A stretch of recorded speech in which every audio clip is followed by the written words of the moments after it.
Hello, dearly beloved. It's a pleasure to meet with you once again on Sunrise Reflections.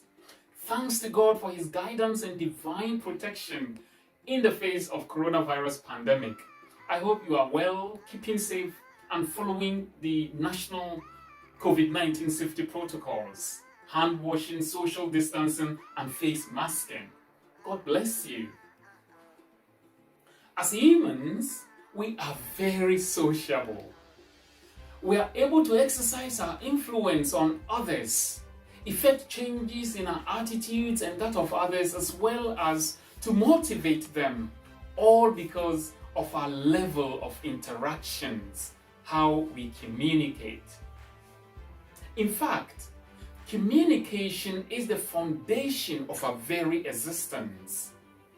Can you imagine how boring, bizarre, weird society would be if we had no means of communication?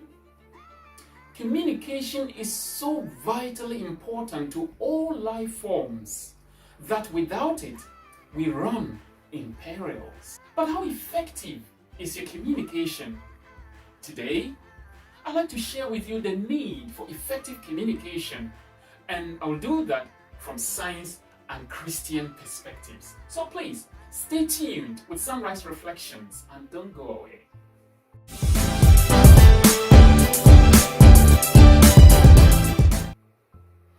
Communication is a process by which we create, transmit, and interpret messages.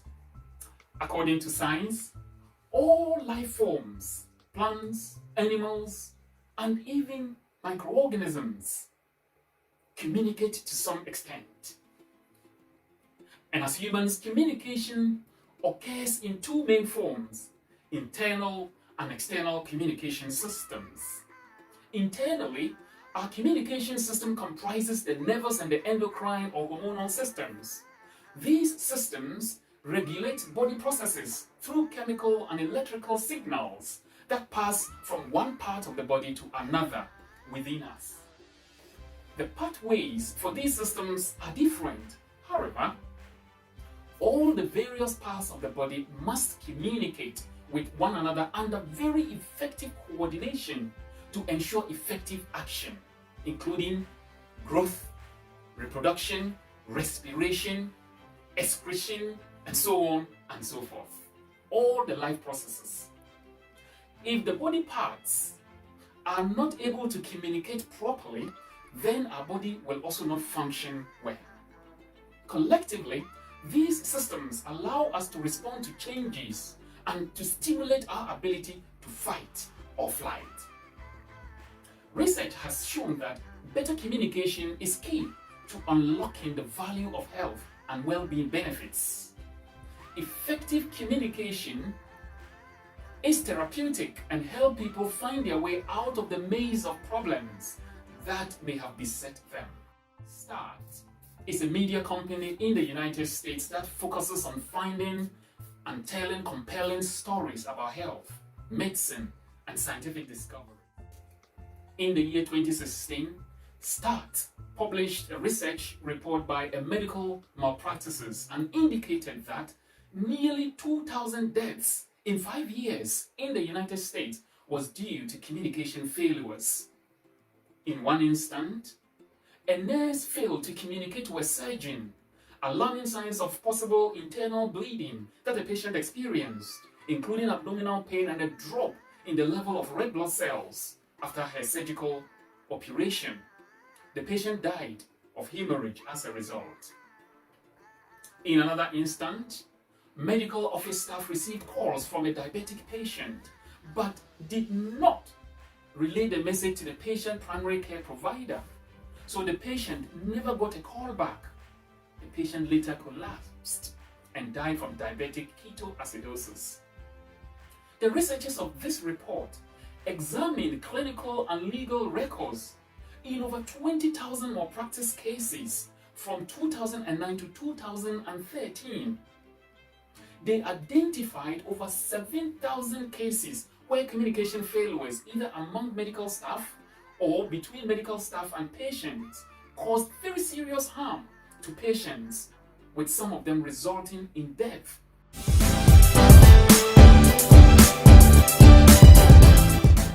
Socially, communication describes the way we connect with people, which have a major impact on our lives. It is both a potential for our togetherness or divisiveness. It's the most common everyday activity at the core of all human contacts and permeates every aspect of who we are, what we tend to do, or what we do.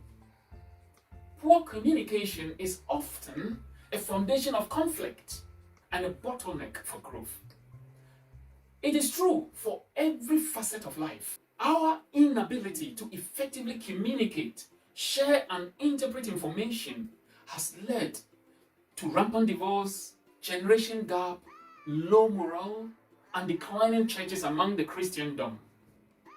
Dearly beloved, it is an indisputable fact that our ability to communicate effectively can completely make or break our effectiveness, leading to confusion and chaos.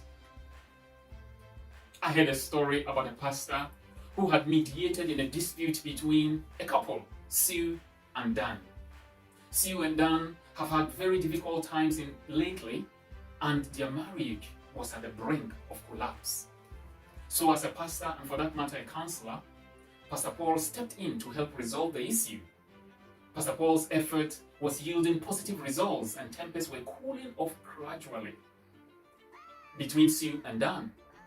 A few days later, Caroline, Pastor Paul's daughter who resides abroad, called his dad on telephone inquiring about Sudan, a country in northern Africa, where she intended going on holidays. Pastor Paul unfortunately misheard his daughter and thought she had heard about Sue and Dan's marriage issue. Instead of him to seek clarification, he drifted the conversation in the direction of Sue and Dan. Before long, Pastor Paul had divulged all the discussions that had gone on between him and the couple to her daughter over the telephone. Pastor Paul has breached his own pastoral vow of confidentiality. What was even more distressing was the fact that Sue and Dan were on another counseling visit and had been waiting for Pastor Paul all this while when he was on phone with his daughter. So they overheard him from inside of his room and everything that he had said about them. What do you think will happen next? Dear friends, communication is the foundation of our very existence and our relationship. We all begin our relationship as strangers, but as we begin talking and getting to know each other, relationships begin to establish and we realize the value in each one of us. Communication helps to express our ideas and feelings and helps to understand emotions and thoughts. As a result, we develop affection or hatred towards other people. The importance of communication can therefore not be underestimated. On a daily basis, we communicate with our family and friends, our colleagues, our supervisors, our clients, or even strangers. But how effective is your communication? Do you shout at people? Do you always use words that put people down? Or are you the type who always wants to win all cases by all means? Do you try to make peace or cause confusion with what you say? We should make frantic efforts to communicate effectively to make our lives better. To do this, may I humbly suggest the following to you. Make time to have conversation. Communication cannot be effective where attention is not paid to what is being discussed. Where possible, eye-to-eye contact is essential for effective communication, for it shows attentiveness. Try to understand the conversation and acknowledge to what is being discussed by expressing your satisfaction or dissatisfaction in a very nice way. Provide your own view based on the subject matter. Try and relay your story in an interesting and informative way and not just giving bare facts. As much as possible, do not interrupt, even if it makes you feel uncomfortable, and consider your body language. Effective communication is not all about being verbal. The body language plays a significant role. Do you smile or frown? Do you walk off while being talked to, or allow some time to listen?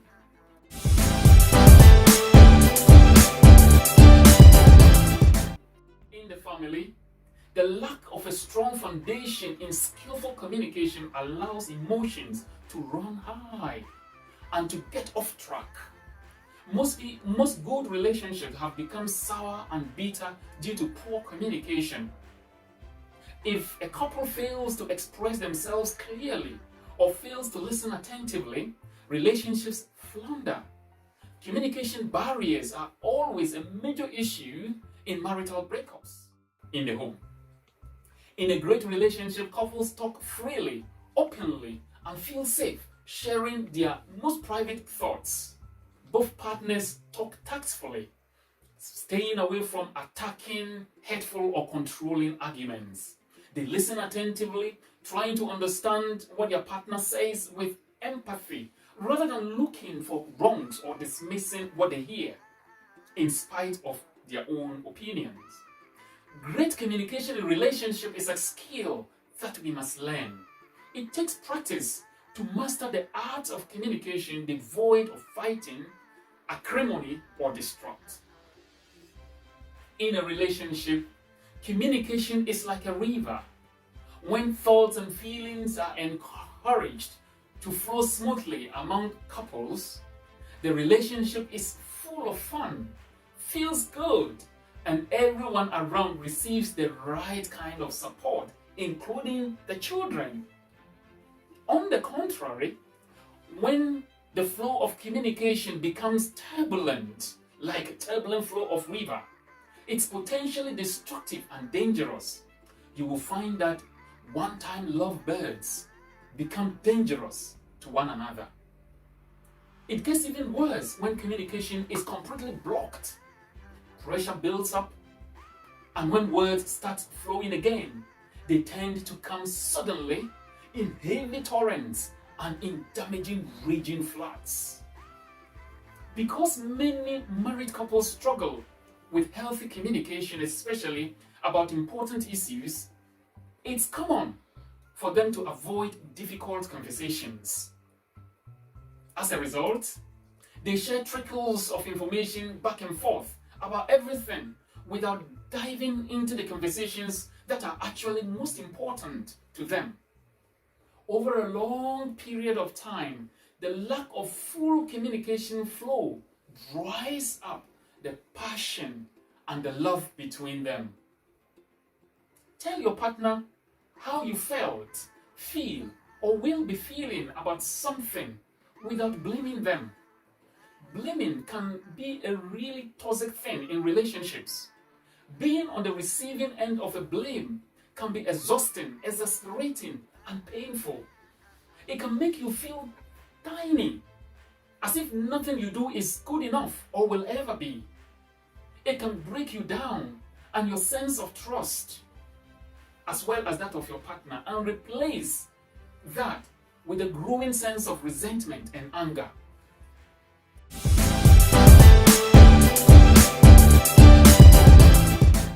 In the scripture, St. Paul admonishes us in his letter to the Ephesians, chapter 4, verse 29 to be precise, that let no unwholesome word proceed from your mouth, but only such word as is good for edification according to the need of the moment, that it may give grace to those who hear it.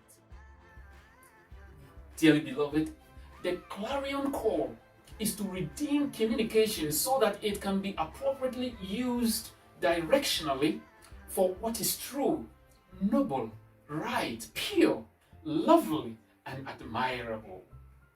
Be careful of your choice of words, because words are powerful and as sharp as a double-edged sword. In the book of Daniel, the story of Shadrach, Meshach, and Abednego is very popular, especially for standing firm in the Lord and not bowing to the idol of King Nebuchadnezzar. The king, as we know, was very angry and he ordered his men to throw the three teenagers into a hot furnace. But the Lord rescued them.